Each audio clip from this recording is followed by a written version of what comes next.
Bonjour, bonjour à tous. Bonjour, chers frères et sœurs dans le Seigneur. Bonjour, mesdames et messieurs.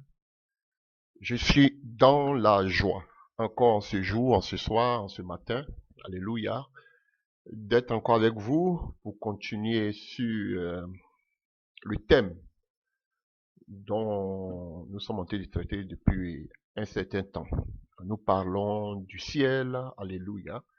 Et quand nous prenons Genèse 1, nous voyons que la première des choses que Dieu fit, c'est de créer le ciel, c'est-à-dire l'invisible et le visible. Donc il a créé le ciel, l'invisible, et il a créé, alléluia, ce qui est visible, comme Paul nous le dit. Ce monde est fait de ce qui est invisible et de ce qui est visible. Alléluia. Voilà. Donc ça n'a rien à voir avec les gens qui parlent du surnaturel. Vous voulez, ils veulent nous emmener en bateau pour nous montrer que vous voyez, quand on parle du surnaturel, on parle de la vie spirituelle, on parle, vous voyez, même Paul, regardez tout ce que Paul a écrit. Oh, c'est vrai que Paul, il parle du surnaturel, qu'on appelle de l'invisible et du visible, mais lui-même il dira que tout ce qu'il a reçu, c'est pas des révélations. C'est pas des révélations. Nulle part, il a dit que Paul est sorti de son corps pour aller vivre le surnaturel. Non, lui-même, il lui dit que c'est pas des révélations, chers frères et sœurs. Voilà. Et quand on prend le livre de 2 Corinthiens, on nous parle de ce frère qui a été porté en extase, alléluia, au troisième ciel. Paul dit, il ne sait pas si c'est dans son corps ou ce n'est pas dans son corps. Peut-être maintenant ce sont qu'on appelle cette génération de Laodicée. C'est les gens de nos jours qui se croient plus spirituels. Ce sont eux qui vont nous dire que Dieu leur a donné maintenant la révélation du surnaturel. Donc eux, ils ont la capacité de pouvoir sortir de leur corps à longueur de journée. Ils veulent vous monter à bateau. Ils veulent vous mener à bateau. Soyez vraiment, je vous dis, ayez le discernement. Vous voyez comme on a commencé à les coincer. Ils vont prendre maintenant le surnaturel pour vous dire qu'ils parlent des dons spirituels, on vous parle de la révélation, ça n'a rien à voir avec les vues du surnaturel. Les choses sont terre à terre dans la parole de Dieu. Ne compliquez pas les choses. Alléluia. C'est la ruse. Soyez vraiment vigilants et ayez le discernement. Donc Dieu créa, selon Genèse 1, le ciel, l'invisible, et il créa les visibles. Et quand Paul parle du frère dans le livre des 2 Corinthiens, qui a eu qu'on appelle cette expérience, alléluia, d'être porté au troisième ciel, et lui-même, il a dit, il a attendu des choses ineffables qui ne sont pas accessibles à, qu'on appelle, à la conscience humaine. Vous voyez pourquoi? Parce que il est charnel, et les choses spirituelles, alléluia, les choses de l'invisible, alléluia, quelqu'un qui est spirit, quelqu'un qui est naturel, quelqu'un qui est charnel, ne peut pas accéder à ces genres de choses. Voilà pourquoi, avant qu'il y ait l'enlèvement, on verra cela tout à l'heure. Il faudra que d'abord nous revêtons un corps glorieux. Sans le corps glorieux, nous ne pouvons pas franchir dans cet invisible-là, qui est le ciel, qui est le paradis.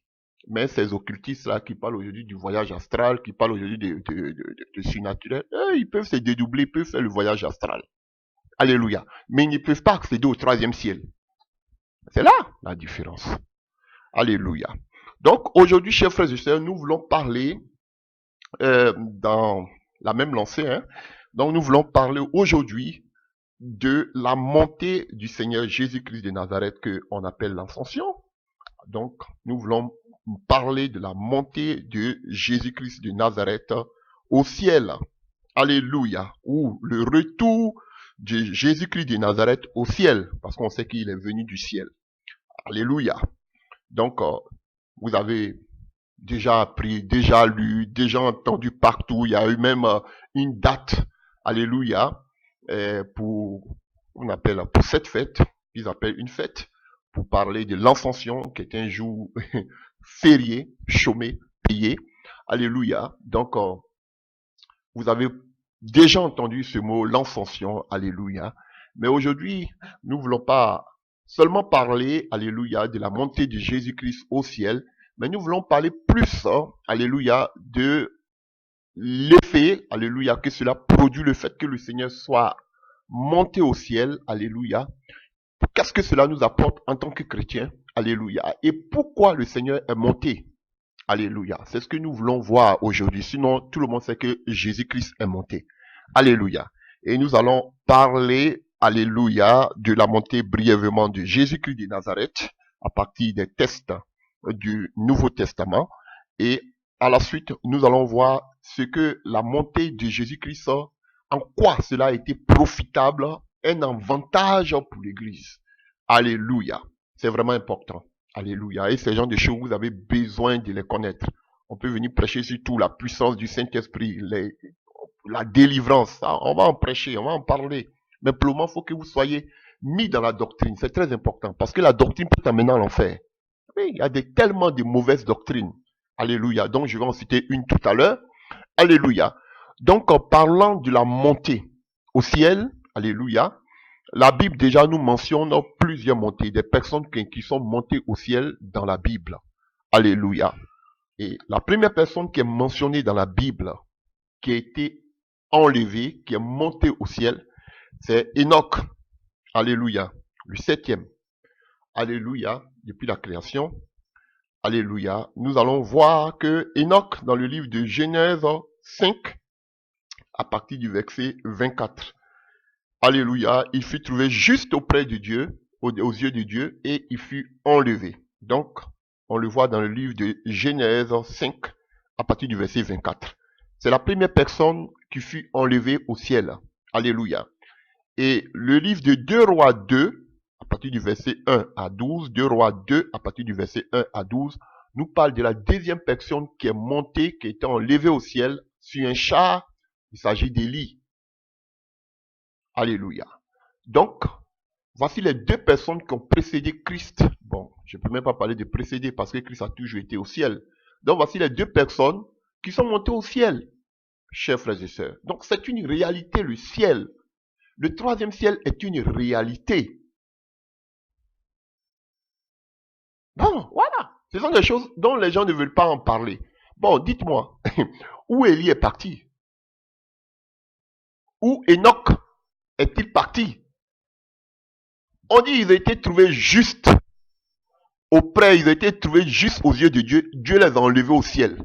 Bon, ils sont où? Vous qui croyez que... Parce qu'ils vont prendre un passage qu'on va voir. Ah, le tombeau de David est au milieu de nous. Donc, ce qui veut dire que David... Bon, on voit que David n'est pas monté au ciel. Son tombeau au milieu de nous. Mais attention, écoutez-moi. Qu'est-ce qui monte au ciel quand on meurt? Ce n'est pas notre chair qui monte au ciel. Le jour que notre chair va monter au ciel, c'est le jour de l'enlèvement. Et puis, ce sera quoi? Un corps glorieux.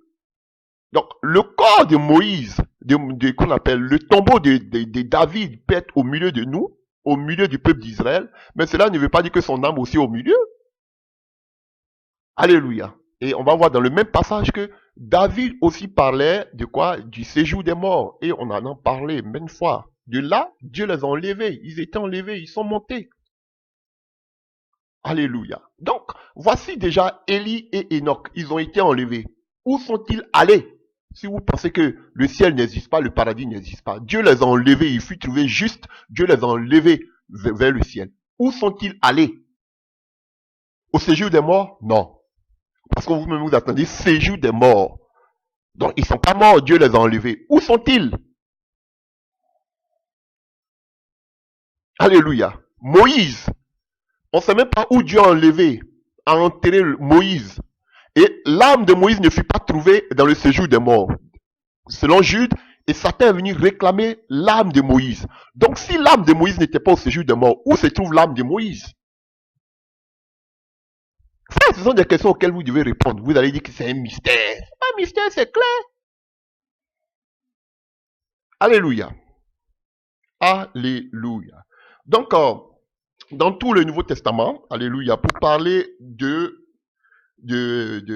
l'ascension, on a un mot, ou je dirais deux mots, grecs, qui parlent de cela, analabano, ou bien anabaino, des fois le passif, alléluia, qui veut dire enlever, prendre en haut, si la hauteur, alléluia, monter là-haut.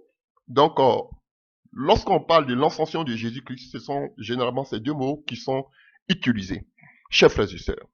Donc, voici une mauvaise doctrine. On vous dit que Marie est montée au ciel. C'est une fausse doctrine. Et je vous disais tantôt que les fausses doctrines peuvent mener à l'enfer. Parce que quand les gens pensent que Marie est immaculée conception, sans péché, qu'elle est, elle est enlevée, elle est montée, alléluia, et que les gens la vénèrent, alléluia, jusqu'à aujourd'hui, ces gens qui vénèrent Marie là, s'ils ne se répandent pas, ils meurent, ils ne sont pas sauvés. Voilà. Donc les doctrines amènent à l'enfer. Donc, il est important de prêcher sur ce genre de choses aujourd'hui. Comme ces gens, ces soi-disant pasteurs, docteurs, ils ont un plan bien caché, ils ont un agenda bien caché. Ils ne veulent pas parler des choses qui peuvent amener des problèmes, des confusions, alléluia, des discordes, parce qu'ils veulent être aimés de tout le monde. Alléluia. Bientôt, vous allez voir même qu'ils vont aller maintenant se mettre même ensemble avec les catholiques pour prier. Parce que tout ce qu'ils sont en train de prôner aujourd'hui, c'est l'amour. L'amour. Et leur amour va les conduire même à aller faire maintenant ce qu'on appelle le communisme. Ça vient bientôt. Petit à petit, vous voyez, ils sont en train d'aménager. Comme ils voient qu'il y a un peu de foyer de résistance, ils sont obligés de prêcher de bons messages. Mais vous allez voir qu'avec le temps, alléluia, lorsqu'ils ont fini, ils ont fini par la grâce de Dieu, si Dieu le veut, de nous abattre, maintenant il n'y aura plus d'opposants. Maintenant, vous allez voir qu'ils vont commencer à mettre en exécution les plans. Et ça se fait déjà dans les églises évangéliques. Alléluia. Donc tout ce que nous sommes en train de faire, c'est sonner la trompette, vous avertir, vous orienter. Chers frères et sœurs, les temps sont mauvais et on vit les derniers temps. Ce n'est plus le temps d'avoir des grosses bâtisses, d'avoir des milliers de membres, d'avoir des milliers d'assemblées. Ce n'est plus ce moment-là. C'est le moment de penser à sa vie. Alléluia. Parce que l'enlèvement peut se produire à n'importe quel moment. Alléluia. Nous en parlerons encore tout à l'heure. Donc, nous allons prendre des passages dans le Nouveau Testament qui nous parlent de la montée du Seigneur Jésus-Christ de Nazareth. Mais ce qui va beaucoup nous préoccuper, en quoi la montée de Jésus-Christ de Nazareth est profitable pour l'Église. C'est ça notre message d'aujourd'hui. Et parlant de la montée de Jésus ou l'ascension, alléluia, c'est un thème, alléluia, qui crée vraiment beaucoup la confusion dans les milieux, alléluia, théologiques. Alléluia, il y a un débat au milieu qu'on appelle des théologiens, ou même si vous voulez, vous pouvez les appeler les théologues, ou je ne sais quoi. Alléluia. À partir de, on prend le passage de Luc 24. Luc 24, vous savez, ces gens-là, ils ont toujours des croire à dire, hein. Donc, Luc 24, que nous dit Luc 24 à partir du verset 50 à 53. Luc 24 à partir du verset 50 à 53.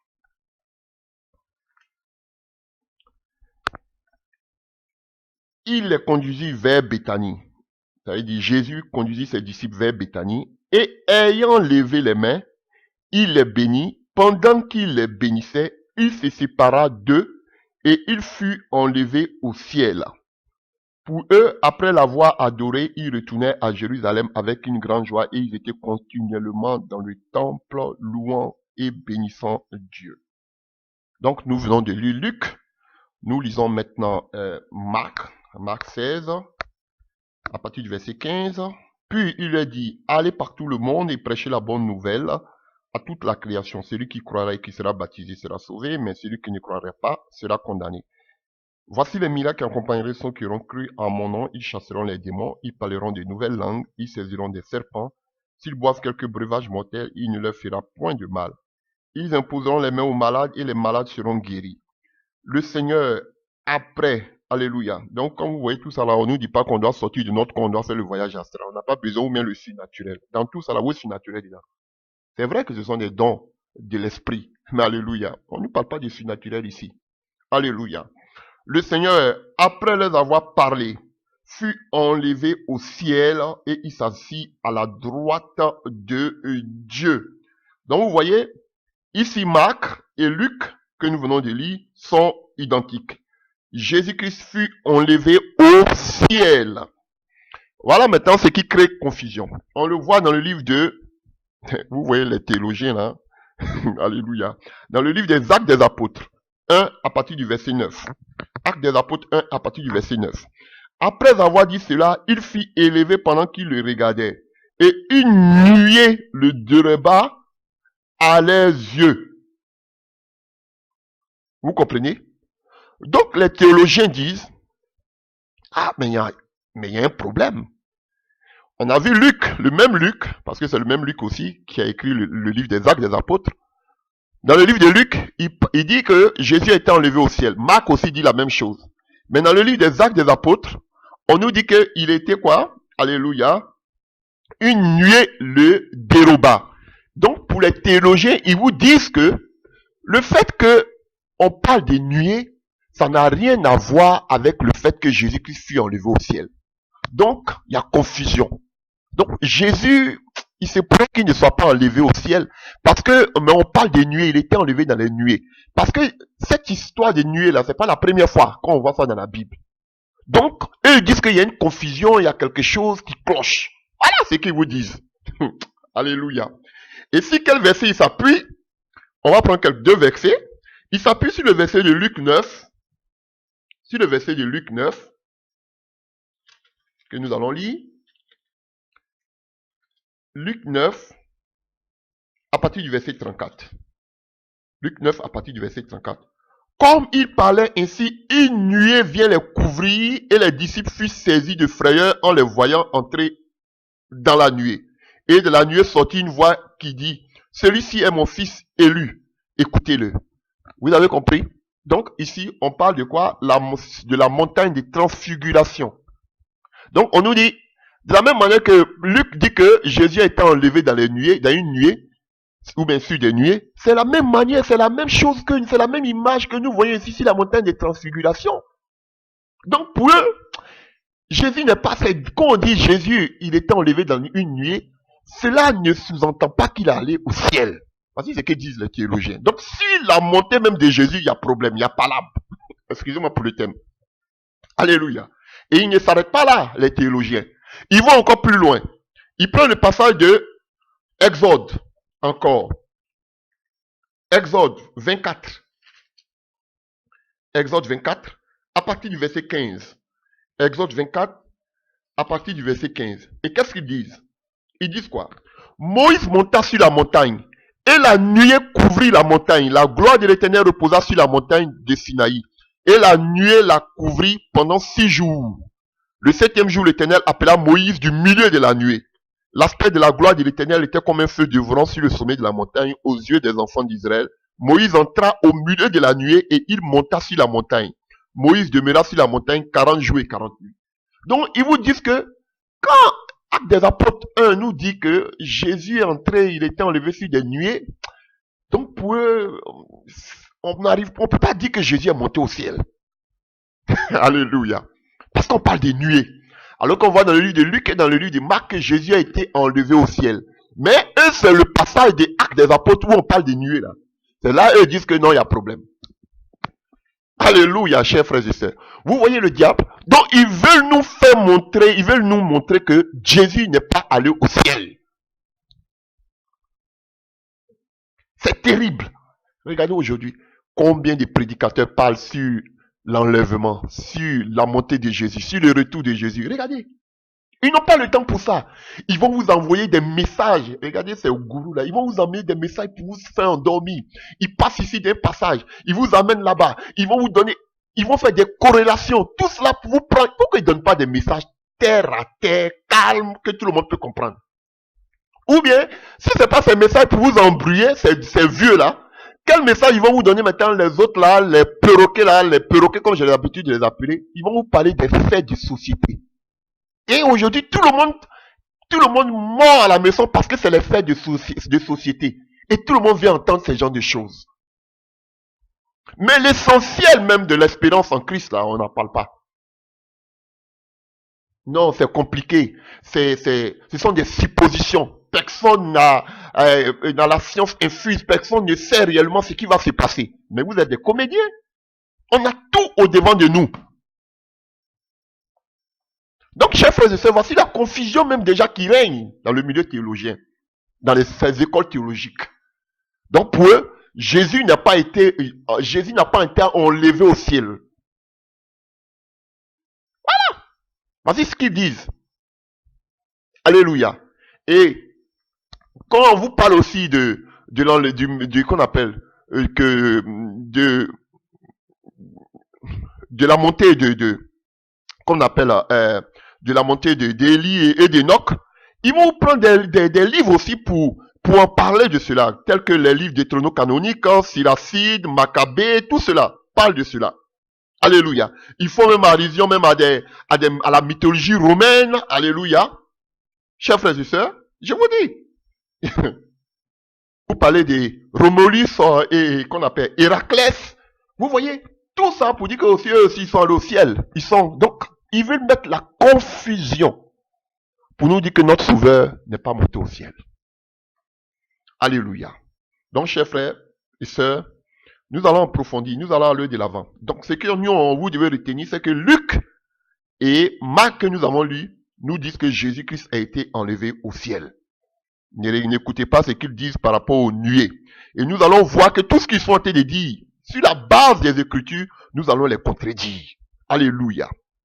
Alors, voyons quelques passages. C'est important de lire quelques passages, parce que je vous ai donné quelques passages qui créent la confusion. Donc, sur la base de la parole, on va prendre aussi des passages bibliques qui contredisent, toutes les allégations. Alléluia.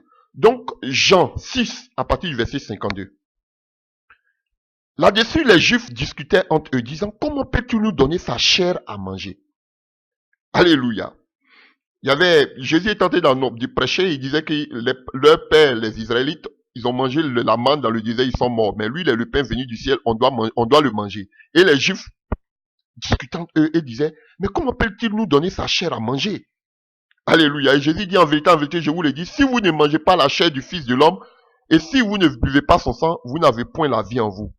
Alléluia. Vous voyez? Donc, à partir du verset 59 de Jean 6, Jésus dit ces choses dans la synagogue, enseignant à Capernaum.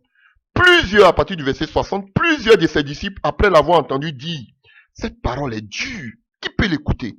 Jésus, sachant en lui-même que ses disciples murmuraient à ce sujet, leur dit, cela vous scandalise-t-il?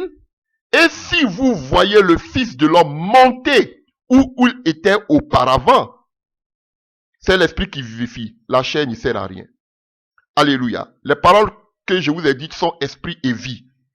Alléluia. Donc, vous voyez, donc Jésus dit, parce que je vous ai dit que vous devez manger le pain, vous devez manger mon pain, mon corps et boire mon sang, c'est ça qui vous scandalise. Vous pensez que je vous prends pour des vampires ou je ne sais quoi, ou bien je sais pas, des carnivores.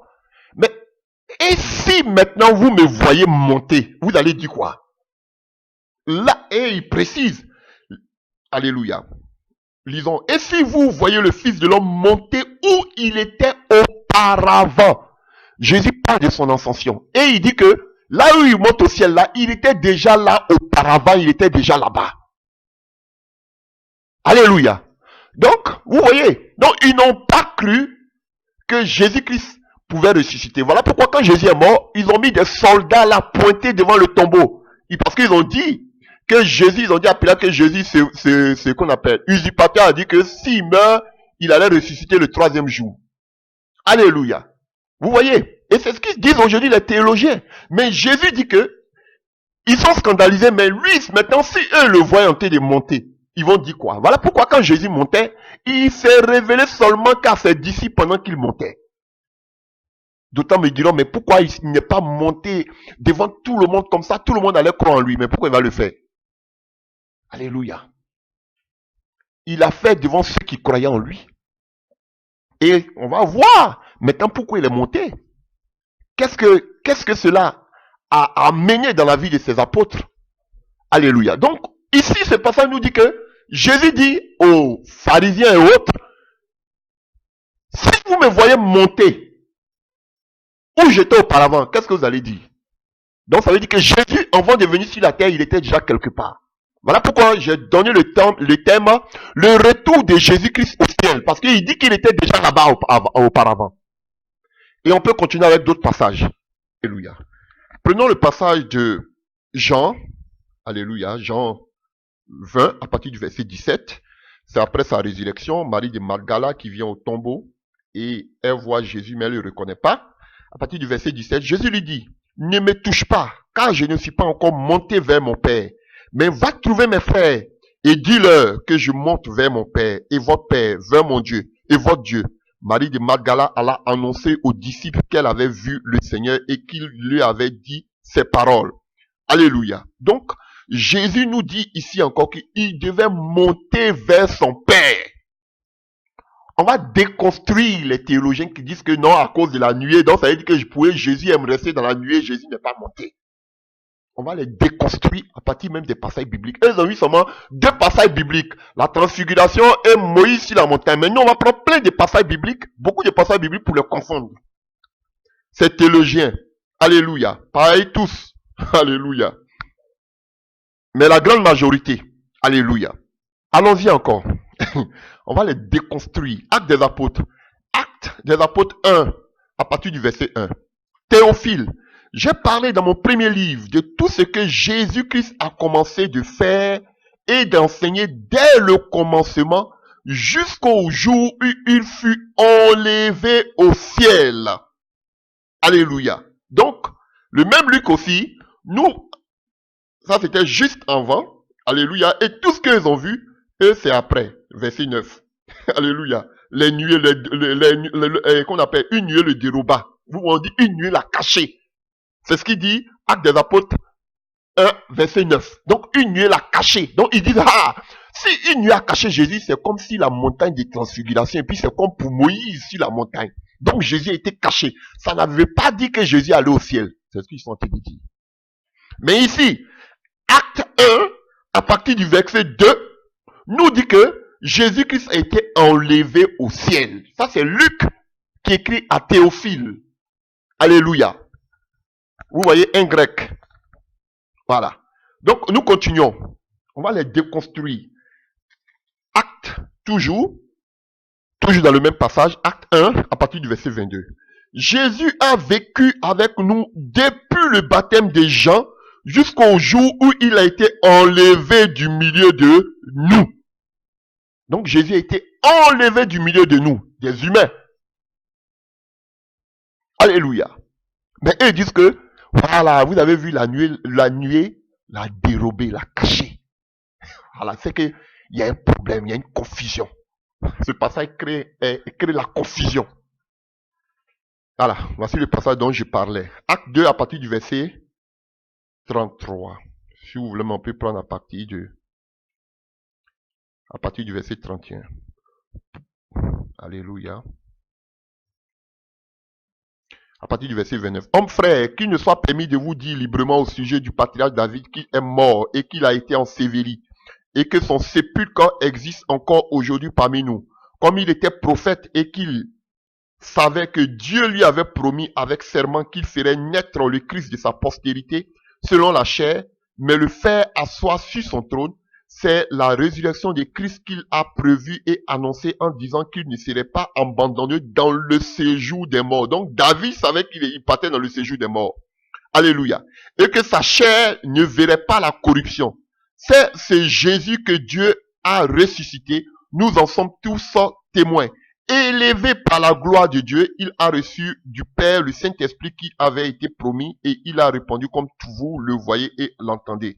Car David n'est point monté au ciel, mais il dit lui-même, le Seigneur a dit à mon Seigneur, assieds-toi à ma droite jusqu'à ce que je fasse de toi tes ennemis ton marchepied. Donc, alléluia. Donc, alléluia. Ici, donc, jusqu'à ce que, assieds-toi à ma droite. Et Dieu est où? Dans le ciel. Même, comment il s'appelle, celui qui était Étienne, il disait qu'il voyait Jésus-Christ debout à la droite du Dieu le Père. Alléluia. Donc ici, David avait son sépulcre. Il n'était pas encore monté au ciel parce que lui-même il est dit au verset avant qu'il était dans le séjour des morts. Alléluia. Mais il prophétisait déjà d'avance. Voilà. Donc les gens disent, oh, David n'est pas allé au ciel. C'est écrit ici. Frère, arrêtez de lire la parole de Dieu comme des intellectuels. Vous avez vu auparavant, on nous dit que David était un prophète. Et il prophétisait d'avance comme les Ésaïe prophétisaient. Alléluia. La Vierge affantera. Tout cela. Est-ce que Ésaïe avait vu? On lui donnera le nom d'Emmanuel. Tout ça, il avait, qu'on appelle Ésaïe 53, il parlait déjà de la mort de Jésus-Christ. Ou à la croix. Est-ce qu'il avait vu? C'est de la même manière que David était en train de prophétiser. Est-ce que les tombeaux d'Ézéchiel, de Jérémie et Ésaïe ne sont pas là? Si. Mais il prophétisait, effectivement, qu'il n'était pas encore allé au ciel lorsqu'il prophétisait. Quand David prophétisait, il n'était pas encore allé au ciel, il était encore vivant. On dit, ah, David même, il s'est écrit que David n'est pas allé au ciel. Donc ça veut dire que David n'est pas au ciel. Arrêtez-moi ça, frère. Et David même lui-même dit qu'il ne verra pas la corruption dans le séjour des morts. Parce que Dieu va l'enlever du séjour des morts. Alléluia, n'interprétez pas les Écritures de façon intellectuelle, s'il vous plaît. Alléluia. Un passage que vous connaissez aussi, Éphésiens 4. On lit les passages, hein, excusez-moi, parce qu'on doit fermer la bouche à ces théologiens. Alléluia. Éphésiens 4. Alléluia. Éphésiens 4 à partir du verset 8. C'est pourquoi il est dit, étant monté en haut. Vous voyez le mot grec que nous avons vu. Alléluia. Anabaino. Monter en haut. Alléluia. Bon, il y a une répétition. Alléluia dans la langue française. Vous voyez? Donc, étant monté en haut, il a amené des captifs et il a fait des dons aux hommes. Donc, ici, Jésus est monté. Alléluia. Et nous continuons. C'est pourquoi il est dit, étant monté en haut, il a amené les captifs et il a fait des dons aux hommes. Or, qu'est-ce que signifie il est monté? Sinon, qu'il est aussi descendu dans les régions inférieures de la terre pour aller prêcher aux âmes qui étaient en captivité. Celui qui est descendu, c'est le même qui est monté au-dessus de tous les cieux, afin de remplir toutes choses, et il a donné les uns comme apôtres, les autres comme tout ce que vous savez. Donc, c'est lui qui est monté au-dessus des cieux. Et qui parle du ciel, c'est les mêmes paroles, c'est les mêmes choses en parlant des cieux. Donc, c'est lui qui est monté au-dessus des cieux. C'est Jésus. Il est monté, frère. Hébreux 4, à partir du verset 14. Ainsi, puisque nous avons un grand souverain sacrificateur qui a traversé les cieux, Jésus-Christ, le Fils de Dieu, demeurons fermes dans la foi que nous professons, car nous savons pas, nous n'avons pas un souverain sacrificateur qui ne puisse compatir à nos faiblesses. Alléluia. Donc, notre souverain sacrificateur Jésus-Christ a traversé les cieux.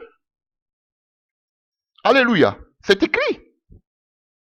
Je vais lire encore deux passages pour fermer la bouche à ces gens-là. Hébreux 9 à partir du verset 24. Car Christ n'est pas entré dans un sanctuaire fait de main d'homme en imitation du véritable, mais il est entré dans le ciel même afin de comparaître maintenant pour nous devant la face de Dieu. Alléluia. Donc, Christ est monté dans le ciel, chers frères et sœurs. Voilà, il y a tellement de passages qui en parlent. Si vous voulez, on peut voir un Timothée encore.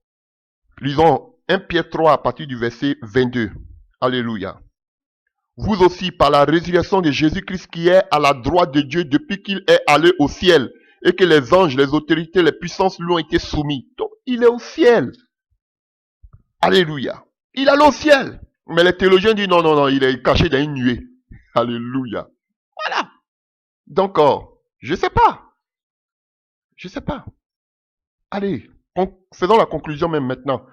1 Timothée 3 à partir du verset 16. Et sans contredire, le mystère de la piété est grand. Alléluia. Dieu a été manifesté en chair. Donc on nous dit que c'est Dieu qui a été manifesté en chair. C'est Dieu qui a pris une forme humaine. Justifié par l'Esprit. Alléluia. L'Esprit qui est descendu sur lui. Alléluia. Devant tout le monde, devant qu'on appelle les apôtres. Celui-ci est mon Élie, ou bien mon fils en qui je mets toute mon affection. Écoutez-le. Même Jean-Baptiste a entendu. Vu des anges. Prêché aux gentils, Jésus a été prêché partout. Alléluia. Cru dans le monde. Beaucoup de personnes ont cru en son nom. Et Jésus-Christ a été élevé dans la gloire. Frère. Oh. Alléluia. Alléluia. Et je veux continuer au verset, au chapitre 4. Mais l'Esprit dit expressément, malgré tout ce qu'on a dit là, que dans les derniers temps, quelques-uns abandonneront la foi pour s'attacher à des esprits séducteurs et des doctrines des démons. Parce que des doctrines des démons qu'on assiste aujourd'hui et des esprits séducteurs. Plein de séduction. Voilà, chers frères et sœurs. Alors que tout est là. Notre Dieu était glorifié. Il est monté. Et ils vous disent non. Voilà pourquoi ce n'est pas anodin de voir ce passage-là juste à côté de ce passage précédent. Beaucoup ne vont pas croire à ce qu'on a dit aujourd'hui. Voilà pourquoi vous voyez beaucoup de prédicateurs ne prêchent pas sur ces genres de choses. Et tout ce qui les préoccupe comment avoir des grands bâtiments, comment être connu par les gens, comment avoir la gloire, comment avoir de l'argent. C'est tout ce qui les préoccupe. Voilà. Alléluia. Des doctrines de séduction. Pour Dieu, les gros ventres. Donc, il est important de savoir que la mort, la résurrection de Jésus-Christ de Nazareth, son ascension au ciel, alléluia, met fin à sa vie terrestre, au ministère qu'il a exercé, à la démonstration de puissance qu'il a exercée. Sa montée au ciel met fin, alléluia, à son existence terrestre, chers frères et sœurs. Et pour cela, il y avait des témoins qui ont vécu cela, alléluia, cet enlèvement, alléluia. Il y avait des témoins, alléluia. Donc, chers frères et sœurs, c'est que nous disons, il y avait des témoins. On ne sait pas des inventions, alléluia, mais il y avait des témoins qui ont vu Christ monter au ciel. Il n'avait pas été dérobé seulement que qu'on appelle dans une nuée. Et nous allons le lire, alléluia, dans le livre de Actes des Apôtres 1 à partir du verset 9. Après avoir dit cela, il fit élever pendant qu'il le regardait et pendant que les apôtres le regardaient et une nuée le déroba, ce passage, à leurs yeux. Et comme ils avaient les regards fixés vers le ciel pendant qu'ils s'en allaient, voici deux hommes vêtus de blanc leur apparus et dit, hommes galiléens, pourquoi vous arrêtez-vous à regarder au ciel? Car c'est Jésus qui a été enlevé au ciel. Du milieu, vous avez vu encore, même les anges reconnaissent que Jésus-Christ a été enlevé au ciel. Du milieu de vous, viendra de la même manière que vous l'avez vu, allant au ciel, alors il retournait à Jérusalem de la montagne appelée les Oliviers. Donc, chers frères et sœurs, près de Jérusalem. Alléluia. Donc, il y avait, alléluia, les anges même viennent rendre compte que Jésus-Christ est allé au ciel. Il y avait des témoins. Les disciples étaient là comme étant des témoins. Donc, c'est pas une invention. Il y avait des témoins qui ont vu que Christ est monté au ciel. Même des anges pouvaient confirmer que Jésus-Christ était monté au ciel. Alléluia.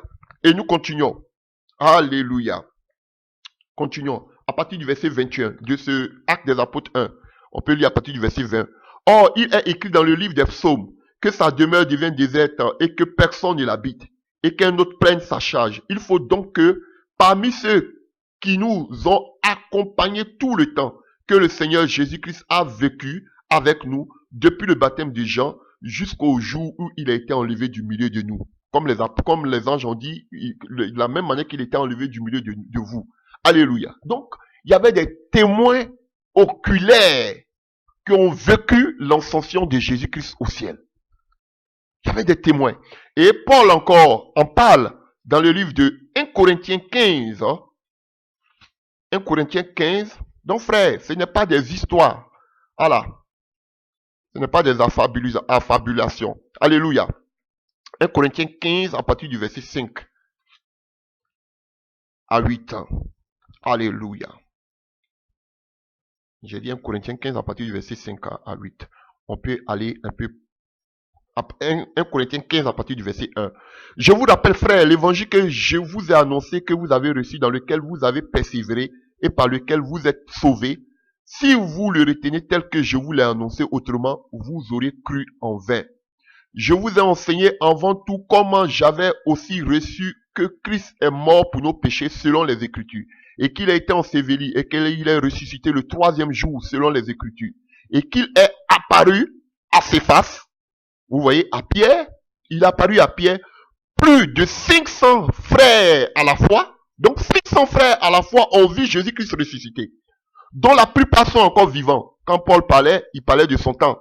Donc pendant le temps de Paul, il y avait des gens qui étaient encore vivants, qui avaient vu Christ ressuscité. Et donc quelques-uns sont morts. Ensuite, il est apparu à Jacques, son frère, puis à tous les apôtres. Après eux tous, il m'est aussi apparu à moi comme l'avorton, car je suis le moins des apôtres. Alléluia. Vous voyez? Donc, il y avait des témoins oculaires. Christ aussi, alléluia, et qu'on appelle, est apparu à Paul sur la route de Damas. Chers frères et sœurs, donc ce n'est pas des histoires drôles. C'est une réalité, c'est une vérité. Jésus-Christ est monté au ciel. Lui-même, il a dit, les apôtres l'ont confirmé, les anges même l'ont dit. Alléluia. Donc, chers frères et sœurs, le ciel, c'est le lieu alléluia, où Jésus-Christ va rester jusqu'à son retour, jusqu'au rétablissement de toutes choses, jusqu'à l'enlèvement. Alléluia. Et quand on parle du ciel, on ne parle pas de ce que nous voyons. Alléluia. On parle de ce qui est au-delà du firmament, du monde invisible. Alléluia. Alléluia. Parce que nous voyons aujourd'hui le ciel que nous voyons, mais on parle du troisième ciel, du monde invisible, du monde de Dieu. Alléluia. Donc ce monde-là, alléluia, ce monde spirituel, ce monde invisible, le paradis retient le Seigneur, alléluia, jusqu'au rétablissement de toutes choses. Donc il est allé là-bas pour un moment. Et nous le voyons cela dans le livre de Actes des Apôtres 3, à partir du verset 21. Alléluia. Alléluia. De la part du Seigneur, et qu'il envoie celui qui nous a été destiné. Jésus-Christ, que le ciel doit recevoir jusqu'au temps du rétablissement de toutes choses dont Dieu a parlé anciennement par la bouche de ses saints prophètes. Donc, ça veut dire quoi? Christ va venir, il va prendre son église, répartir les noces, alléluia, revenir avec l'église et toute l'armée du ciel. Maintenant, alléluia, pour venir établir le règne de 1000 ans. Dont ont parlé les prophètes. Et la plupart des prophètes de l'Ancien Testament ont parlé généralement, alléluia, du règne millénaire de Christ. Alléluia. Chers frères et sœurs. Donc, alléluia. Donc, si Christ est monté au ciel, c'est que, frère, c'est une espérance pour nous. Alléluia. Et on va le voir. Alors, maintenant, chers frères et sœurs, avant de parler de l'Église, alléluia, nous voulons parler d'abord de Jésus. Nous avons montré que, effectivement, Jésus-Christ est monté au ciel. Maintenant, en montant au ciel, alléluia, quand Jésus monte au ciel, on va voir quelques aspects, un regard, si tout ce que le Seigneur, maintenant, alléluia, commençait à effectuer dans la vie de Christ. Les aspects suivants, ce qui s'est opéré, ce qui a changé. Alléluia. Il avait dit, mais par sa résurrection, on ne parle pas de l'église, on parle simplement de Jésus-Christ de Nazareth. On va voir, alléluia, qu'est-ce qui s'est passé dans sa vie après sa résurrection. Alléluia. Qu'est-ce que Jésus-Christ lui-même il a obtenu en ressuscitant des morts. On ne parle même pas de l'église. D'abord. On va lire des passages. Alléluia. On parle de Jésus d'abord. On va voir quelques aspects. Alléluia. Des aspects, alléluia, et qu'on appelle suivants dans sa vie qui ont, alléluia, quel mot je peux utiliser? Alléluia. Nous allons voir un changement et nous allons voir tout ce qui a été accordé à notre Sauveur Jésus-Christ de Nazareth. Alléluia. Nous allons lire quelques passages. Ce qu'on peut dire, la première des choses, la résurrection de Jésus-Christ de Nazareth marque la fin de sa vie terrestre. Alléluia. Je répète, la résurrection de Jésus-Christ et sa montée, alléluia, son ascension, montre la fin de sa vie terrestre. Et nous voyons dans le livre des Actes des Apôtres 1 à partir du verset 21. On peut prendre à partir du verset 20. Or, il est écrit dans le livre des psaumes que sa demeure devient déserte et que personne ne l'habite. Il fait allusion à Jérusalem. Et qu'un autre prenne sa charge. Non, il parle pas de Jérusalem, il parle plutôt qu'on appelle de Juda. Il faut donc que parmi ceux qui nous ont accompagnés tout le temps que le Seigneur Jésus-Christ a vécu avec nous, depuis le baptême de Jean jusqu'au jour où il a été enlevé du milieu de nous, il n'y a un qui nous soit associé comme témoin de sa résurrection. Et il présentait deux. Joseph, appelé Barsabas, surnommé Jutus, et Matthias. Alléluia. Et on voit que le sort est tombé sur Matthias. Alléluia. C'est pas ça qui me préoccupe, mais ici on dit quoi? Donc, le temps que le Seigneur Jésus-Christ a vécu avec nous depuis le baptême de Jean jusqu'au jour où il a été enlevé. Donc, l'ascension de Jésus-Christ au ciel marque la fin de sa vie terrestre. Ça, c'est la première des choses qu'on voit comme remarque. Alléluia. Des remarques, voilà. Alléluia. Ça, c'est le thème choisi. Donc, on va voir les remarques dans la vie de Jésus-Christ de Nazareth. Alléluia. Après son ascension au ciel. La première remarque, c'est que la montée de Jésus-Christ au ciel marque la fin de sa vie terrestre. Voilà. Ça, c'est la première remarque. Alléluia. Et ce que nous voyons encore, c'est que la deuxième remarque, c'est que quand on voit le livre des Actes des Apôtres 1, à partir du verset 2, Jésus, qu'est-ce qu'il a fait? J'ai parlé dans mon livre Théophile, dans le livre, de tout ce que Jésus a commencé de faire et d'enseigner dès le commencement jusqu'au jour où il fut enlevé au ciel après avoir donné des ordres par le Saint-Esprit aux apôtres qu'il avait choisis. Donc la deuxième des choses qu'on voit, Jésus-Christ, pendant qu'il est en train d'être enlevé, il donne des recommandations à qui? À ses disciples. Alléluia. Il donne des recommandations à ses disciples. Et nous allons voir que c'est quelques recommandations tout à l'heure. Alléluia. Et qu'est-ce qu'il fait lorsqu'il ressuscite? 1 Corinthiens 15 que nous avons lu verset 5 à 8. Il commence à se révéler à, qu'on appelle, à Pierre, à 500 frères à la foi, à, qu'on appelle, à Jacques, à Paul. Il se révèle maintenant. Comme il s'est révélé aussi à moi par sa grâce. 4 fois. Il est vivant. Frère, ce sont des remarques. Il se révèle.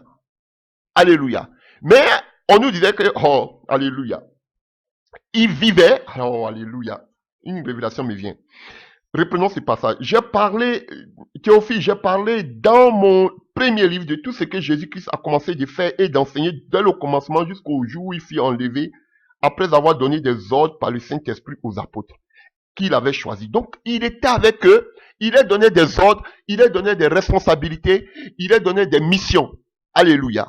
Ça, c'était de façon physique. Maintenant, lorsque Jésus-Christ est ressuscité, chers frères et sœurs, maintenant, qu'est-ce qu'il fait? Oh, alléluia. Dans le livre de 1 Corinthiens 15, à partir du verset 5 à 8, maintenant, il se révèle. Ah. C'est là que les gens vont parler du surnaturel. Mais surnaturel à vous, Jésus ne se révèle jamais à vous. Ici, la Paul, 1 Corinthiens 15, verset 5 à 8, il s'est révélé à eux. Mais vous parlez de surnaturel, Jésus ne se révèle jamais à vous. Vous avez un problème. Alléluia. Chers frères et sœurs, il avait donné des missions pendant qu'il était au milieu d'eux. Mais une fois qu'il ressuscite, maintenant, alléluia. Il apparaît. À Paul, sur la route de Damas, à Pierre, à 500 frères à la fois, alléluia, à Jacques. Vous voyez, il se révèle maintenant après l'enlèvement, après qu'on appelle sa montée au ciel. Chers frères et sœurs, et comme il s'est révélé aussi à moi. Waouh! Merci Seigneur Jésus-Christ de Nazareth. Vous voyez des remarques que nous faisons. Il avait donné des ordres par le Saint-Esprit, il était là, mais maintenant, après son enlèvement, après sa montée au ciel, après son ascension, maintenant selon 1 Corinthiens 15, verset 5 à 8, maintenant il s'est révélé personnellement dans des songes, peut-être physiquement, à ses disciples. Alléluia. Et on voyait Étienne, qui pouvait voir Christ debout dans le ciel. Donc, quand on vous dit que Jésus nous apparaît, frère, c'est pas nous on a inventé. 1 Corinthiens 15 dit qu'il s'est révélé à 500 frères à la fois. 1 Corinthiens 15, verset 5 à 8, vous pouvez le lire. Alléluia. Alléluia. Il s'est révélé aussi à tous ses disciples. Frère, c'est... Oh, Jésus, il est puissant. Alléluia. Jésus a dit qu'il partait vers son Père. On l'a vu dans le livre de Jean 6, verset 62, 20, 17, 1 Timothée 3, 16, 1 Pierre 1, verset 20. Et maintenant, lorsqu'il est près du Père, alléluia, une remarque encore, alléluia, concernant Jésus-Christ, Dieu lui donne la seigneurie, Dieu lui donne le pouvoir, Dieu lui donne l'autorité, Dieu lui donne, alléluia, toute autorité. Et on peut le voir dans le livre de l'Apocalypse 2 à partir du verset 33. Élevé par la droite de Dieu, il a reçu du Père le Saint-Esprit qu'il avait été promis et il a répandu comme vous le voyez et l'attendez. Alléluia, chers frères et sœurs. Donc, il a reçu de Dieu. Il a dit dans le livre de Jean 14, alléluia, il est avantageux pour vous que je parte parce que si je ne vais pas, le Saint-Esprit ne viendra pas. Alléluia. Et lorsqu'il est parti, il a reçu du Père maintenant le Saint-Esprit.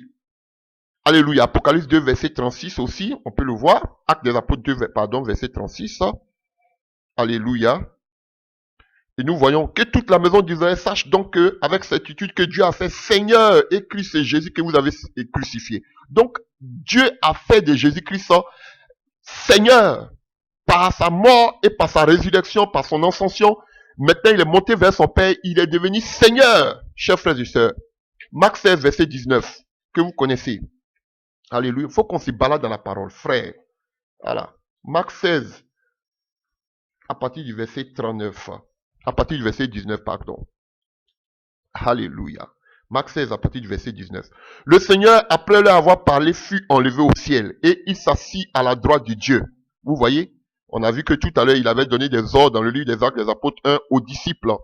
Alléluia. Et il s'en allait prêcher partout, le Seigneur travaillant avec eux, confirmant la parole par les miracles qui l'accompagnaient. Alléluia. Alléluia. Donc, il est monté, il est assis à la droite de Dieu, le Seigneur. Alléluia. Donc, il a fait de Christ Seigneur, il lui a donné son pouvoir. Alléluia.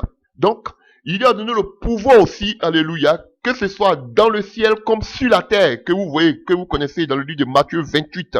Alléluia. Où il dit, tout pouvoir m'a été donné. Vous connaissez ce passage. Dans le ciel comme sur la terre. Matthieu 28, à partir du verset Jésus s'étant approché là par là ainsi. Tout pouvoir m'a été donné dans le ciel et sur la terre. Vous voyez, il a reçu le pouvoir dans le ciel et sur la terre. Romains 14, verset 9. Il y a tellement de passages, nous pouvons lire. Alléluia. Tellement de passages que nous pouvons lire. Romains 14, à partir du verset 20. Ainsi, donc, recherchons ce qui contribue à la paix et à l'édification mutuelle. Alléluia. Romains 14. Alléluia. À partir du verset 9, pardon. Car Christ est mort et il a repris la vie afin de dominer sur les morts et sur les vivants. Donc, par sa résurrection, par sa mort, par sa résurrection, Jésus-Christ a le pouvoir sur les morts et il a le pouvoir sur les vivants. Alléluia. Alléluia. On peut le prendre. Ephésiens 1, un passage que vous connaissez, un passage merveilleux. Alléluia. Alléluia. À partir du verset 17. Alléluia. Afin que le Dieu de notre Seigneur Jésus-Christ, le Père de gloire, vous donne un esprit de sagesse et de révélation dans sa connaissance et qu'il illumine les yeux de votre cœur pour que vous sachiez quelle est l'espérance qui s'attache à son appel, quelle est la richesse de la gloire de son héritage qui réserve aux saints, et quelle est envers nous qui croyons à l'infinie grandeur de sa puissance, se manifestant avec efficacité par la vertu de sa force, et l'a déployé en Christ en le ressuscitant des morts et en le faisant asseoir à la droite dans les lieux célestes, au-dessus de toute domination, de toute autorité, de toute puissance, de toute dignité, de tout nom. Alléluia. Qui ne peut nommer, non seulement dans le siècle présent, mais encore dans le siècle à venir. Il a tout mis sous ses pieds et il a donné pour chef suprême à l'Église qui est son corps, la plénitude de celui qui remplit tout en tous. Et par la résurrection, alléluia, Jésus a tout reçu. Tout reçu. Il y a tellement de passages, hein. Alléluia. On ne va pas prendre tout notre temps de lire les passages. 1 Pierre 3 à partir du verset 22. Alléluia. Jésus-Christ qui est à la droite de Dieu depuis il est allé au ciel et que les anges, les autorités, les puissances lui ont été soumis par la mort et par sa résurrection. Tous les anges, toutes les puissances, les démons, Satan, tout lui a été soumis. Alléluia. Chers frères et sœurs. Alléluia. Et vous connaissez ce passage dans le livre de Philippiens, dans le livre de Philippiens 2. Alléluia. À partir du verset 7. Alléluia. Lequel existant en forme de Dieu n'a point regardé comme une proie arrachée d'être égal avec Dieu, mais s'est dépouillé lui-même en prenant une forme de serviteur, en devenant semblable aux hommes et après s'être trouvé dans la situation d'un homme, il s'est humilié lui-même se rendant obéissant jusqu'à la mort, même jusqu'à la mort de la croix. C'est pourquoi aussi Dieu l'a souverainement élevé, lui a donné le nom qui est au-dessus de tout nom, afin qu'au nom de Jésus-Christ, tout genou fléchisse dans les cieux et sur la terre et sous la terre, et que toute langue confesse que Jésus-Christ est Seigneur à la gloire de Dieu le Père. Alléluia. Oh, alléluia, c'est merveilleux. Donc, il a reçu toute autorité, toute seigneurie, tout pouvoir par sa mort et par sa résurrection. Chers frères et sœurs, Oh, que c'est merveilleux. Que c'est merveilleux. Alléluia. Mais notre cité, à nous, est dans les cieux, d'où nous attendons aussi comme sauveur le Seigneur Jésus-Christ, qui transformera le corps de notre humiliation en le rendant semblable au corps de sa gloire par le pouvoir qu'il a de s'assujettir toutes choses. Nous parlerons de cela, ce passage encore lorsque nous parlerons de la deuxième venue de Christ. Alléluia, chers frères et sœurs. Et nous allons prendre 1 Thessaloniciens 1 à partir du verset 10. Alléluia. 1 Thessaloniciens 1 à partir du verset. Dieu vivant et vrai, et pour entendre les cieux son Fils qu'il a ressuscité des morts, Jésus-Christ nous délivre de la colère à venir. Il a reçu le pouvoir même de nous délivrer de toute cette colère à venir, c'est-à-dire parlant de tout ce qui est grande tribulation et autres. Alléluia. Donc, voici tous les privilèges. Voici toutes les caractéristiques, alléluia, qui entourent Jésus-Christ. Il a reçu la seigneurie, il a reçu l'élévation, il a reçu le pouvoir, il a reçu la gloire, chers frères et sœurs, il a tout reçu par sa mort et par sa résurrection. Alors, nous maintenant, en tant qu'Église, alléluia, quel est notre avantage? Alléluia, que Christ meurt, ressuscite et qu'il soit enlevé et qu'il retourne au ciel. Pour nous, en quoi cela est profitable pour l'Église de Christ? Alléluia, cette entité spirituelle. Alléluia. Tous ces chrétiens du monde, en quoi la mort, la résurrection et l'ascension de Christ, alléluia, est avantageux pour nous, pour l'Église. Alléluia, on a parlé des aspects qui entouraient, alléluia, la montée de Jésus-Christ de Nazareth. Quelques remarques. Maintenant, pour nous, l'Église, alléluia, universelle, en quoi cela est profitable? Nous allons voir quelques points et nous allons finir. La première des choses, alléluia, Jésus a dit qu'il était avantageux qu'il parte, sinon le Saint-Esprit ne viendra pas. La première des choses qui profite à l'Église, en ce qui concerne l'ascension de Jésus-Christ, alléluia, c'est qu'il nous envoie sa puissance. Il nous remplit de sa puissance. Dans tout le temps, dans tous les lieux, dans le présent, alléluia. Partout que nous soyons, alléluia, nous sommes remplis de sa puissance. Tous les croyants en Christ, par les dons de l'Esprit, alléluia, par les dons du Saint-Esprit, alléluia, par sa puissance, partout que nous soyons, partout que nous nous rassemblons, partout que nous invoquons son nom, il nous envoie son esprit, il nous remplit de sa puissance. Alléluia. Alléluia. C'est la première promesse pour l'Église. Alléluia. Attachée à l'ascension de Christ. Notre première promesse, c'est recevoir la puissance de Dieu. Alléluia. Que nous voyons dans le livre de Luc 24 à partir du verset 49, beaucoup de passages. Luc 24 à partir du verset 49. Alléluia. Donc, si tu es chrétien, tu es chrétienne, cette promesse, c'est pour toi. Alléluia. Oh, merci Jésus-Christ pour ta présence. Alléluia. 24, Luc 24, verset 49. Alléluia. On n'a pas besoin d'aller dans le surnaturel pour avoir ça. C'est pour nous, c'est notre promesse. Alléluia. Vous êtes témoins de ces choses. Et voici, j'enverrai sur vous. Il dit j'enverrai. Quand il allait monter, c'est là qu'il allait envoyer. Sur vous, c'est que mon Père a promis. Mais vous, restez dans la ville jusqu'à ce que vous soyez revêtus de la puissance d'en haut. Frère, pas de la puissance d'en bas, mais de la puissance d'en haut. Pourquoi? Parce que Christ est en haut. Et il fait descendre sa puissance. Il fait descendre son esprit. Voici la promesse que nous avons par sa résurrection. Il fallait qu'il parte auprès du Père. Alléluia. Il a dit, s'il ne va pas auprès du Père, l'esprit ne va pas descendre. Donc il va. Et l'esprit que Christ, Dieu lui avait promis, Dieu lui donne cet esprit. Et maintenant, qu'est-ce qu'il fait? Il libère cet esprit sur nous. Alléluia. Si Jésus-Christ n'était pas monté, il n'allait pas avoir de Pentecôte. Si Jésus n'était pas enlevé, il n'allait pas avoir de Pentecôte. Il était à ses disciples, il dit recevez le Saint-Esprit. Il soufflait sur eux. Alléluia. Mais le jour de la Pentecôte, maintenant il était au ciel et son esprit, oh, alléluia. Fresh anointing. Sa puissance est déversée. Oh, alléluia. Frère, il a fallu d'abord la résurrection de Christ. Là, il a fallu que Christ monte. S'il ne montait pas, l'esprit ne venait pas.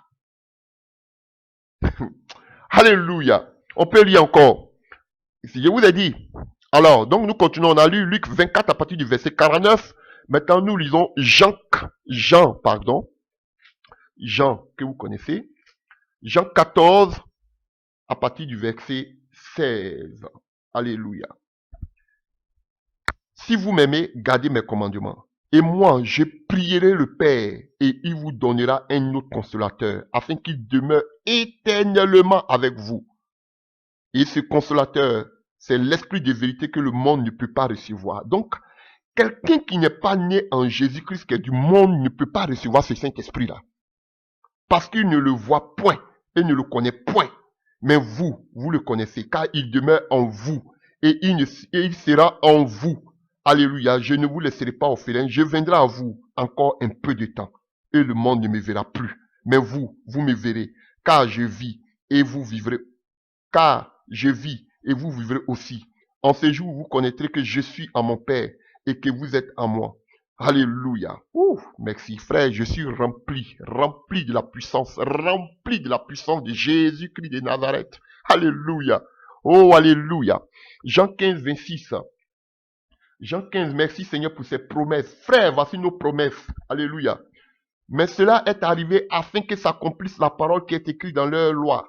Ils m'ont haï sans cause, car quand sera venu le consolateur que je vous enverrai de la part du Père, l'Esprit de vérité qui vient du Père, il rend témoignage de moi et vous aussi, vous rendrez témoignage parce que vous êtes avec moi dès le commencement.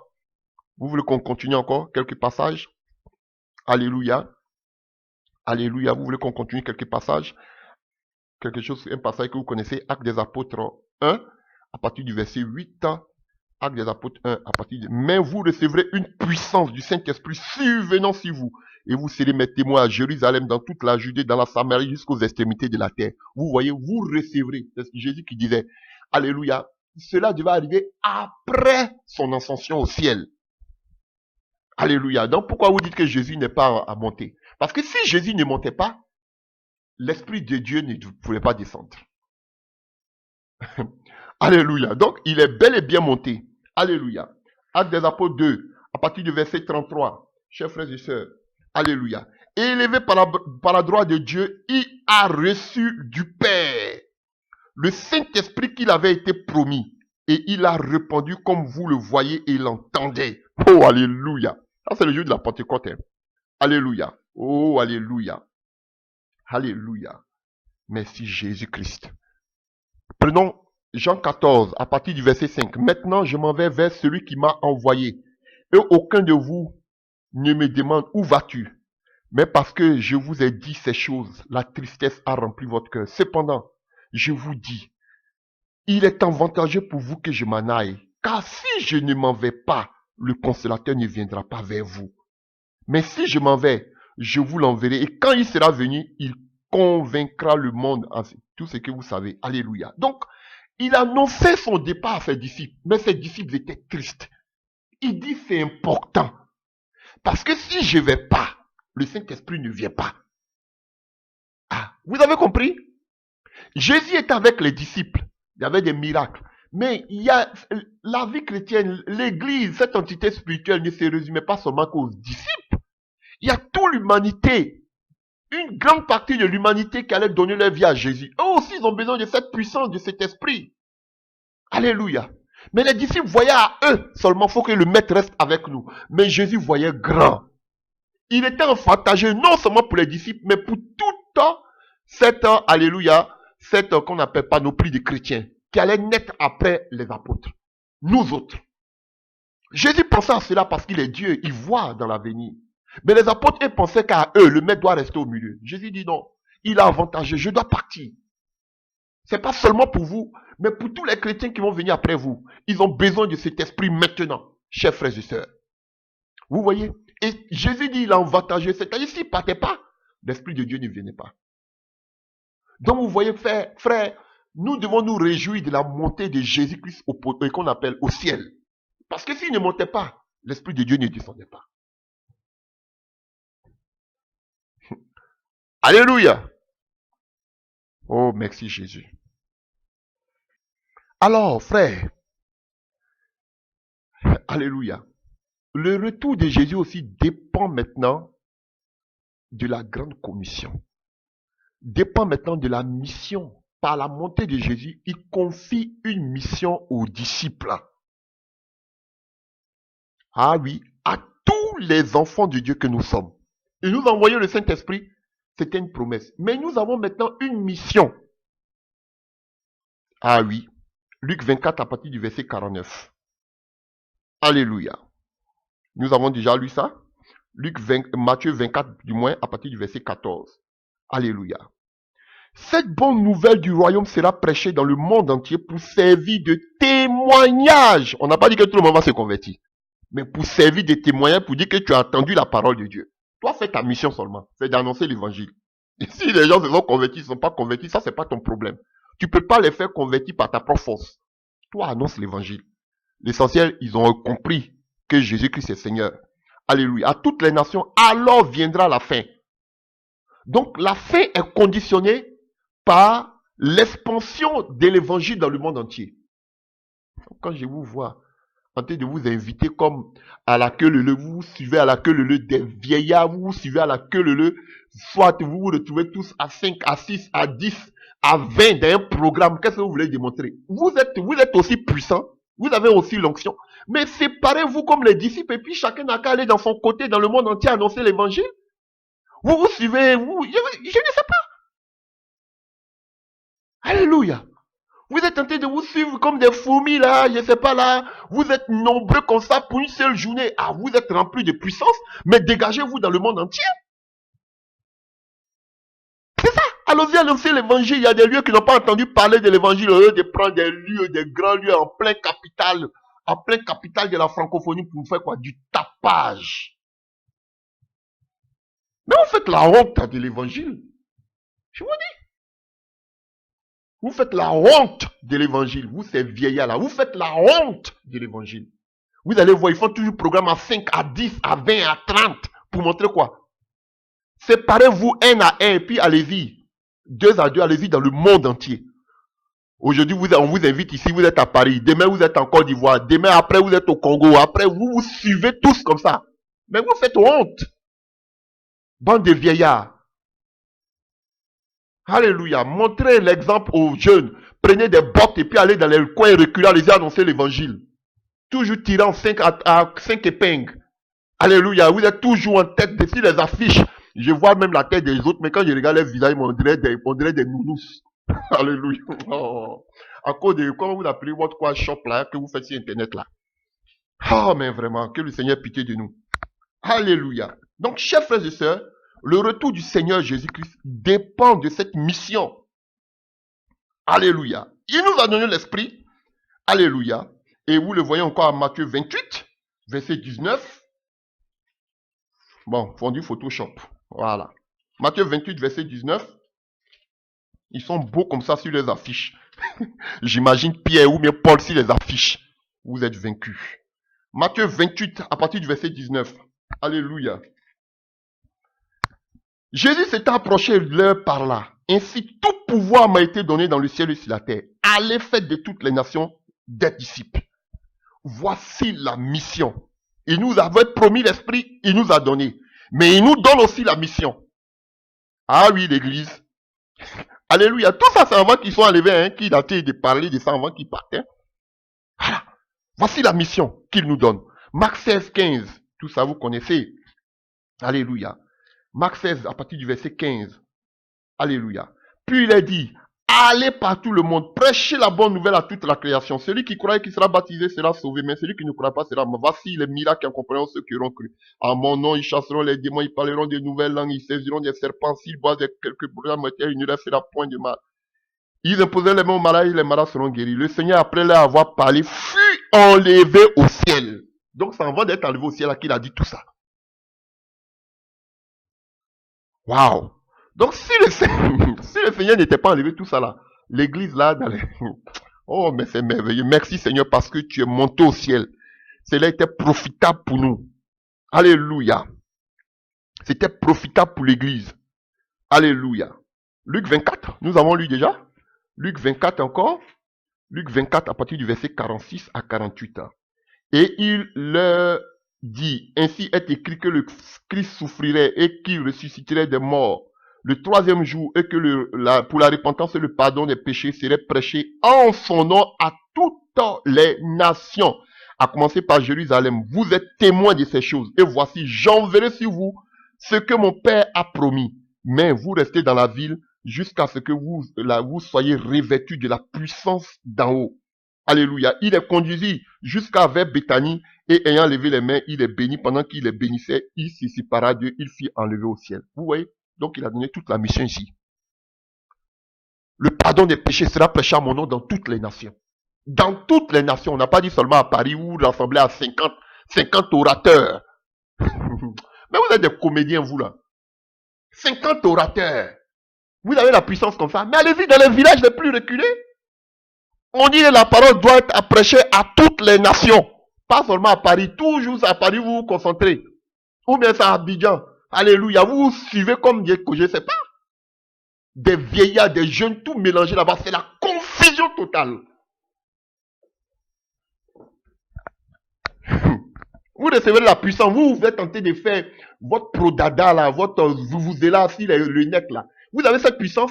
Allez-y dans les coins les plus reculés là-bas. En Amazonie, je ne sais pas. Allez-y dans les coins les plus reculés. Des plaisantins, je vous le dis. Moi, je m'en fous. Je sais que vous voulez me tuer. Mais je vais vous le dire. Tôt ou tard, je vous le dirai. Même en face, je vais vous le dire.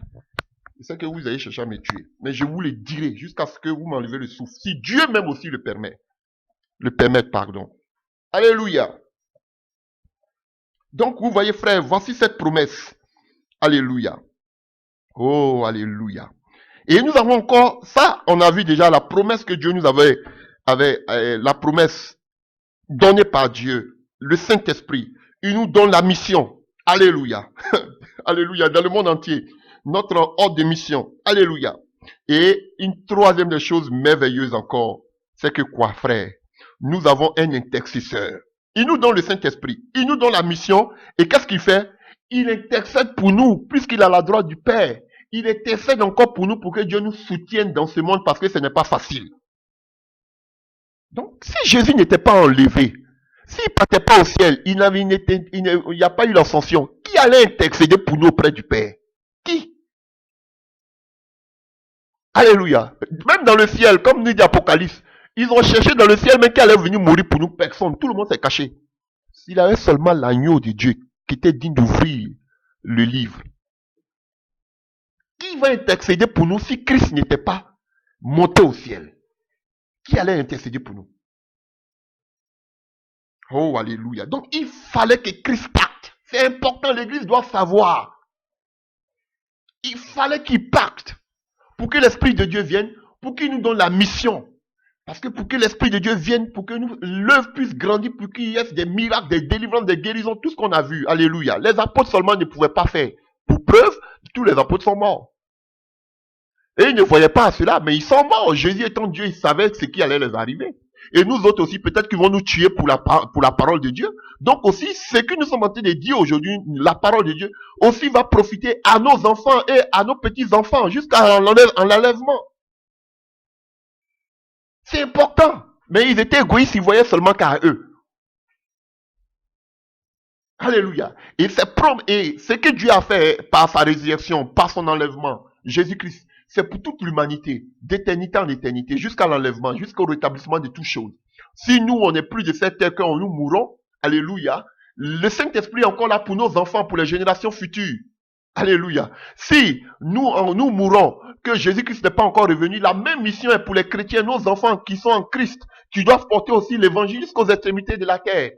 Et si nous mourons, que Jésus-Christ n'est pas encore revenu, Christ encore étant auprès du Père, il va continuer d'intercéder pour ces générations futures chrétiennes. Prenons Romains 8 à partir du verset 34.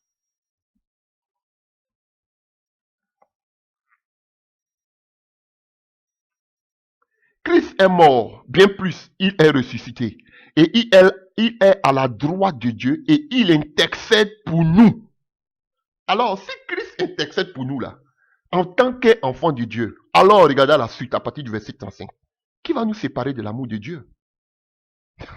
Alléluia. Si Christ intercède pour nous, et pour quoi Christ intercède pour nous? Voici la suite maintenant à partir du verset 35. Alléluia. Christ nous soutient, il prie pour nous parce qu'il sait que c'est pas facile. Alors qui va nous séparer de l'amour de Dieu? Si Christ est pour nous, qui sera contre nous? Est-ce que c'est la tribulation? C'est l'angoisse? C'est la persécution? Ou c'est la faim? Ou c'est la nudité? Non, nous avons un Père qui intercède pour nous. De telle sorte que Dieu nous soutienne. Est-ce le péril ou l'épée? Selon qu'il est écrit, c'est à cause de toi qu'on nous met à mort tous les jours, qu'on nous regarde comme des brebis destinées à la boucherie. Ah, c'est puissant. Donc si toi tu es enfant de Dieu, que les gens te regardent pas, alléluia, on te persécute pas, tu n'as pas la faim, tu n'as pas la nudité, le péril ou l'épée, tu as un problème. Je vous dis la vérité. Les gens vont remplir ça ici pour vous dire que tu dois être prospère, tu dois avoir de l'argent, tu dois avoir tout. Paul dit non. C'est à cause de l'amour de Christ que nous vivons la tribulation, l'angoisse, la persécution, la faim, la nudité, le péril et l'épée. Selon qu'il est écrit, c'est à cause de toi qu'on nous met à mort tous les jours. Donc si toi tu n'es pas mis à mort tous les jours à cause de Christ, tu as un problème chrétienne. C'est ça qu'on vous prêche pas. Tous ceux qui veulent vivre pieusement en Christ seront persécutés. Mais ces gourous-là, ils n'ont pas de persécution, au contraire, ils prospèrent. Ils vont venir vous parler, vous amadouer avec des belles paroles. Si vous amadouez pas avec des paroles, c'est les faits de société. Si ce n'est pas les faits de société, maintenant il y a des docteurs, ils vont vous emmener dans la parole, ils passent ici, ils tournent ici, on ne sait même pas, on comprend.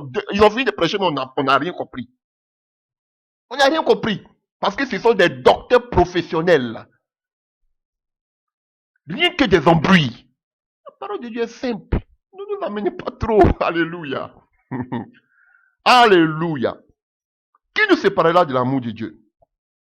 Qu'on nous regarde comme des brebis destinées à la boucherie. Mais dans toutes ces choses, nous sommes plus que vainqueurs par celui qui nous a aimés. Car j'ai l'assurance que ni la mort, ni la vie, ni les anges, ni les dominations, ni les choses présentes, ni les choses à venir, ni les puissances, ni les hauteurs, ni la profondeur, ni aucune autre créature ne pourra nous séparer de l'amour de Dieu manifesté en Jésus-Christ notre Seigneur, qui intercède pour nous auprès du Père. Voici la vérité. C'est lui qui nous soutient. Sinon, sans son soutien dans ce monde, nous ne sommes rien. Voilà pourquoi il envoie l'Esprit de Dieu pour nous consoler, pour être avec nous jusqu'à la fin du temps. Alléluia, chers frères et sœurs.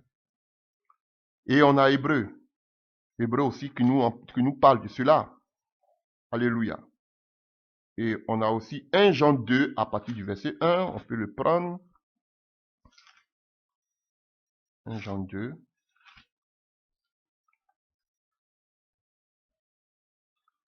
1 Jean 2 à partir du verset 1. Mes petits enfants, je vous écris ces choses afin que vous ne péchez point. Et si quelqu'un a péché, nous avons un avocat auprès du Père. Un avocat auprès du Père, Jésus-Christ le juste, qui est lui-même une victime propriatoire pour nos péchés. Non seulement pour les nôtres, mais aussi pour ceux du monde entier. Donc frère, nous avons un avocat auprès de Dieu qui plaide pour nous. Voilà. Donc il était important que Christ parte. Sinon, qui va intercéder pour toi? Qui va plaider pour toi? Alléluia. Hébreux 4,14. On va finir bientôt. Hébreux 4,14. Ainsi, puisque nous avons un grand souverain sacrificateur qui a traversé les cieux, Jésus-Christ, le Dieu, le Fils de Dieu, demeurons fermes dans la foi que nous professons, car nous n'avons pas un souverain sacrificateur qui ne puisse compatir à nos faiblesses. Au contraire, il a été tenté comme nous en toutes choses, sans commettre de péché. Approchons-nous donc avec assurance du trône de grâce, afin d'obtenir miséricorde et trouver grâce pour être secourus dans nos besoins. Voilà. Il n'y a pas prospérité, on a un intercesseur auprès du Père. Seigneur, pour venir à nos besoins, on n'a pas dit qu'il faut aller prêcher prospérité ou bien je ne sais pas quoi. Frère, non. Il faut prier. Voilà pourquoi lui-même il a appris à ses disciples, notre Père qui est aux cieux, donne-nous notre pain de ce jour. Ce n'est pas prospérité. Donne-nous, on doit prier pour nos besoins. Il va nous secourir dans nos besoins. Mais vous ne voulez plus prier. Maintenant, vous apprenez la vie facile. Comment gérer les biens. Comment gérer l'argent. Comment faire ceci. Bande qu'on appelle des serviteurs de maman. Jusqu'en d'autres même là, leur nom là même maintenant, c'est money. Voilà. Toujours en train de faire des conférences sur l'argent. Voilà. Leur nom là, quand vous mettez ça en anglais, ça fait l'argent. Les vitamines M, vitamine money. Voilà. Il faut prier dans tes besoins. C'est vrai, il faut aller travailler, c'est vrai. Mais quand tu as des besoins, aussi prie ton Père. Sinon, Jésus n'allait pas nous dire, notre Père qui est aux cieux, donne-nous notre pain. Cher Père qui est aux cieux, donne-nous notre pain quotidien. Il n'allait pas dire cela. Donc, on doit demander à Christ, parce qu'il est assis à la droite du Père pour nous, pour pouvoir aussi à nos besoins. Pas la prière. Mais ça, là, on ne vous enseigne plus ça. On va te dire comment nous sommes des coachs. Comment on va vous coacher. Comment vous allez gérer votre argent. On a mis le Saint-Esprit de côté. On a mis la prière à celui qui intercède pour nous, qui est à la droite du Père. Vous voyez, ils ont mis Christ de côté. Et puis eux-mêmes, ils font pour eux. Et puis ils prennent des passages bibliques, ils mettent devant vous. Et puis quand vous allez voir, ils ont des bâtiments. Où ils mettent des noms dessus. Vous allez penser que ce sont des pasteurs, ce sont des révérends, elles sont des révérentes, elles sont des prophétesses. Non mais vraiment, l'église est malade. Et aujourd'hui, c'est quoi? Aujourd'hui, c'est la propagande, qu'on appelle l'audiovisuel. Aujourd'hui, oui, voilà, du tapage médiatique. C'est pas ça, ils sont en train de vous. Donc, vous pensez que tous ceux qui sont devant Jupo, devant les écrans des télévisions, ce sont des véritables serviteurs de Dieu. Non, les véritables serviteurs de Dieu, il y en a plein qui sont cachés que vous ne connaissez même pas. Vous allez dire, mais pourquoi ils ne sortent pas? Est-ce qu'ils ont oublié de sortir? Vous me cherchez la face de Dieu. Dieu va vous envoyer des véritables serviteurs de Dieu. Alléluia. Allez voir, c'est les coloquins sauvages seulement qui remplissent ça, les coloquins sauvages. Ce sont eux quand il y a la famine, ce sont eux qui sortent rapidement, vous les voyez, ils font du tapage. Tout ce qui est sur la place publique n'est pas véritablement, n'est pas à 100% qui vient de Dieu. Ayez le discernement. Alléluia. Ils vont vous dire qu'ils prêchent la vérité. Ils vont vous dire qu'ils prêchent la sanctification, mais ils marchent avec des homosexuels, ils marchent avec des occultistes, tout cela, ils vont vous dire que c'est l'amour. Mon frère, Jésus même vient chercher une église sans tache ni ride. Non, Jésus va dire, bon, je prends tout et puis je m'en vais avec. Alléluia. Parlons d'intercession. Prenons encore un passage dans le livre d'Hébreux 7 à partir du verset 24. Mais lui, parce qu'il demeure éternellement, bon, à partir du verset 23 pour mieux comprendre. De plus, il y a eu des sacrificateurs en grand nombre parce que la mort les empêchait d'être permanents. Mais lui, parce qu'il demeure éternellement, possède un sacerdoce qui n'est pas transmissible. C'est aussi pour cela qu'il peut sauver parfaitement ceux qui s'approchent de Dieu par lui.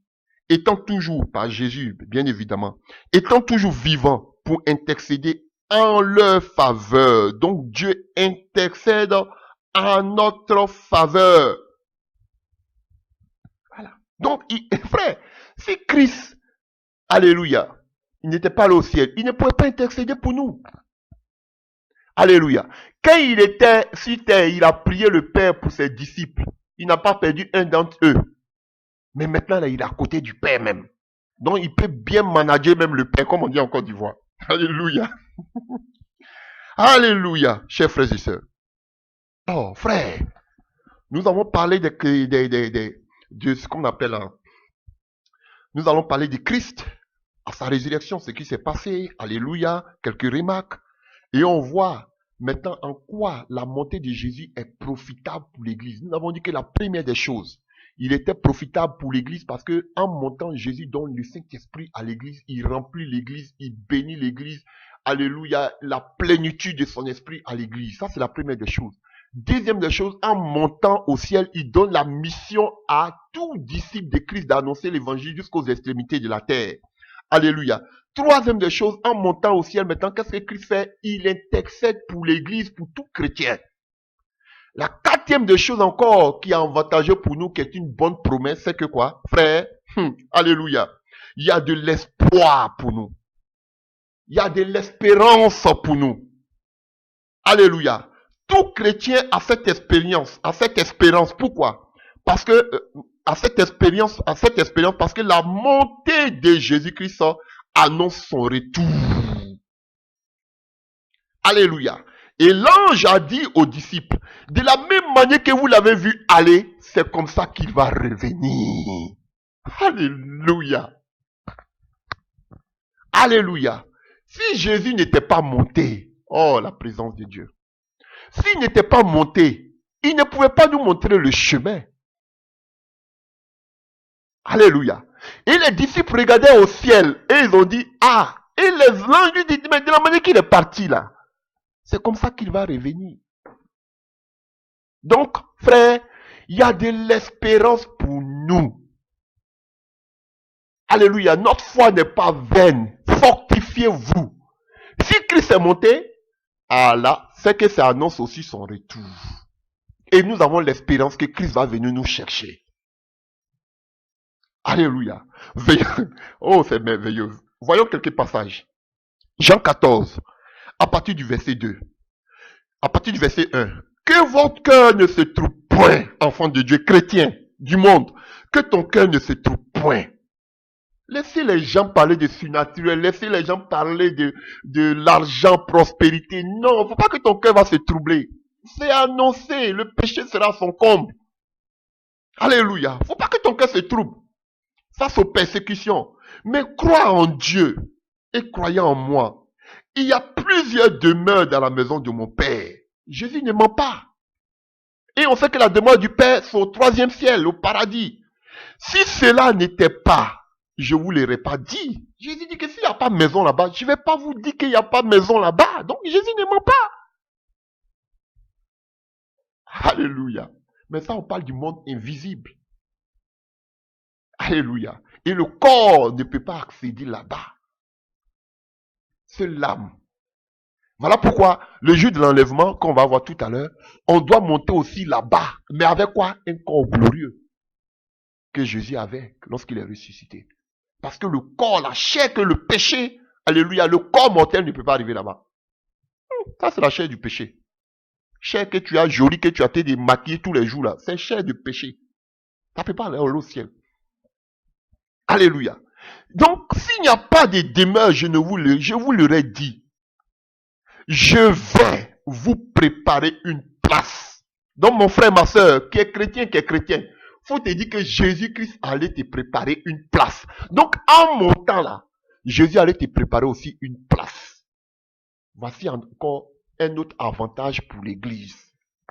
En montant, Jésus-Christ allait te préparer la place. Il a fini sa mission, maintenant il va te préparer sa place. Et lorsque je m'en serai allé, et que je vous aurai préparé la place. Donc, ça veut dire que Jésus n'a pas encore fini de préparer notre place. Je reviendrai et vous prendrez avec moi. Donc, si Jésus n'est pas... Oh, alléluia. Donc, ça veut dire si Jésus n'est pas encore revenu, c'est parce qu'il n'a pas encore fini de préparer nos places. Mais vous vous posez la question, pourquoi Jésus, mais il n'a pas encore fini de préparer nos places. Il a dit, quand il aura fini de préparer nos places, il va dire maintenant à l'ange, sonne de la trompette. Toutes les places sont OK. Donc si Jésus n'est pas encore venu, c'est qu'il n'a pas encore fini de préparer les places au ciel. Il n'a pas encore fini de préparer ta place, ma soeur, mon frère. Alléluia. Et il dit, lorsque je vous aurai préparé une place, je vais revenir, je reviendrai. C'est une promesse. Et vous, je vais vous prendre avec moi. On ne dit pas ici, les gens du millénium là, on ne dit pas Jésus va venir rester avec nous ici sur terre. La première des choses d'abord, il va venir nous prendre, alléluia, avec lui, et quoi? Afin que là où je suis, vous y soyez aussi. Vous savez où je vais, et vous en savez le chemin. Jésus-Christ de Nazareth. Vous avez vu? Jésus n'a pas dit, je reviens ici, vous cherchez. Il dit, je reviens ici sur la terre pour rester avec vous. Je viens d'abord vous chercher pour partir, vous préparer une place au ciel, afin que là où je suis, vous y soyez. C'est une promesse. C'est là l'enlèvement. C'est là l'enlèvement. Alors Thomas, l'incrédule, lui dit, Seigneur, nous ne savons pas où tu vas. Comment pouvons-nous savoir le chemin? Jésus lui dit, je suis le chemin, la vérité et la vie. Point. C'est moi. Alléluia. Nous allons finir. Alléluia. Donc, il y a 2 passages, mais je vais l'utiliser tout à l'heure pour le retour du Seigneur Jésus-Christ. Donc, Apocalypse 1, à partir du verset 11, nous allons finir par là. Voilà. Homme galiléen, pourquoi vous arrêtez, vous, à regarder au ciel? C'est Jésus que vous avez vu arriver au ciel viendra de la même manière que vous l'avez vu allant au ciel. Alléluia. Vous voyez? Et ici aussi, ça peut faire allusion aussi à la venue de Jésus-Christ en ce qui concerne maintenant la guerre d'Armageddon. Parce qu'on parle des Israélites aussi ici. Alléluia. Donc, chers frères et sœurs, voici l'assurance pour l'Église. Il nous donne le Saint-Esprit, il nous donne la mission d'aller, il intercède pour nous. Alléluia. Nous avons ça, cela, nous avons une ferme assurance. Hein. Alléluia. Alléluia. Parce que, alléluia, Christ revient bientôt. S'il est parti, c'est qu'il revient. S'il ne partait pas, il n'allait pas revenir. Donc il est parti, il va revenir. Il ne va pas rester là-bas. Alléluia. Donc, chers frères et sœurs, c'était plus que important pour Christ d'aller au ciel. S'il ne partait pas, on n'allait pas recevoir toute cette grâce que je viens de citer. Donc, fortifiez-vous avec cela. Alléluia. Fortifiez-vous. C'est vraiment important. Que Dieu vous bénisse. Et coûte que coûte, Jésus reviendra. Sa montée n'est pas une défaite, mais sa montée, alléluia, annonce qu'on appelle un avenir radieux pour tout chrétien. Alléluia, parce qu'il n'est pas un homme pour mentir. Ce qu'il dit, il le fait. Aucune parole ne tombe de sa bouche sans s'accomplir, sans avoir été accomplie. Que Dieu vous bénisse et qu'il vous fortifie dans votre foi. Au nom de Jésus-Christ de Nazareth, nous avons parlé au nom de Jésus. Amen.